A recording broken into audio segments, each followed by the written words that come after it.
I've finally done it. I've reached 70.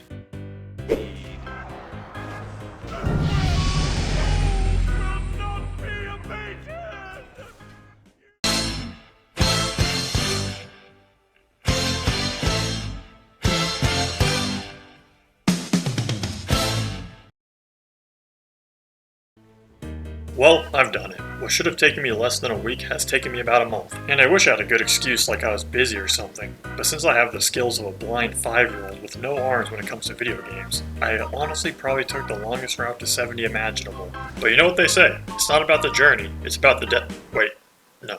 It's not about the money, it's about sending a message? What? Never mind. Anyways, during my leveling process, I started incorporating dungeons along with questing here and there, which really sped up the leveling process for me.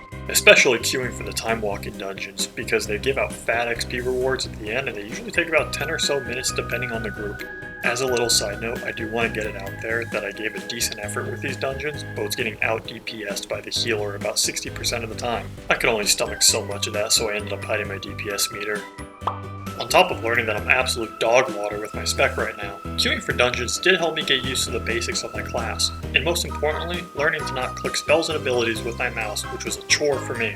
I got used to using keybinds and made some pretty nifty macros that help out.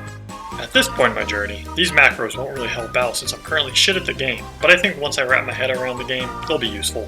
Also, I saw that they added in follower dungeons, which from my understanding, is where you can do a normal dungeon where the other roles are NPCs. I might give this a try to get a gist of my specs so I don't have to make actual people suffer. I'm definitely going to have to watch a couple of YouTube videos here and there to learn a basic rotation for the destruction spec. And oh yeah, I'm mainly going to be playing the Destro spec since I think it looks pretty. But more importantly, it seems like it may be pretty forgiving for new players starting out, since it seems to have an easier rotation. I've made this little graphic here that shows my interpretation of the spec. I believe in the most basic form, you use Incinerate and other spells to generate shards, and then you spend those shards on bigger damage dealing abilities. But what do I know? I'm just a ding-dong playing a game from 2004. But I'll be honest, it's a damn fun game from 2004. I know it's had several updates and whatnot, but I feel like there's a lot to do for every type of player. Are you a hardcore player? Well, you got Mythic Raiding and Mythic Dungeons. Are you a casual player? You have LFG raids, Group Finder, and a ton of other activities.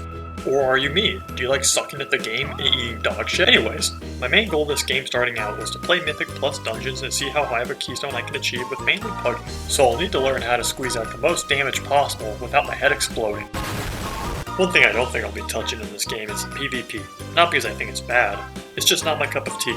If I'm already this bad at PvE content, I think I would be banned from PvP because of how garbage I am. I learned this the hard way when I enabled War Mode for my character for the XP increase and got tossed from players below my level. But like I said before, that's the nice thing about this game. There's so much to do outside of PvP that I'll have my hands full for a while. And who knows, I may accidentally stumble across PvP and really enjoy it, but for the time being, I'm going to stick with the dungeons since I did those while leveling and really enjoyed them. But I'll also need to get some decent gear to at least be invited to low-key mythics starting off, because as of right now, I'm a walking dumpster with what I currently have. So I'll have to look up a pretty quick way to get my eye level up just a little bit until I start doing some mythics and getting rewards. And just so I don't have to make my future mythic group suffer due to my stupidity, I'll look up some routes for the current season's dungeon lineup before I start applying to some. But for the time being, I'm here and I'm ready to experience the endgame in all its glory. But first, I gotta learn my spec and get some actual gear.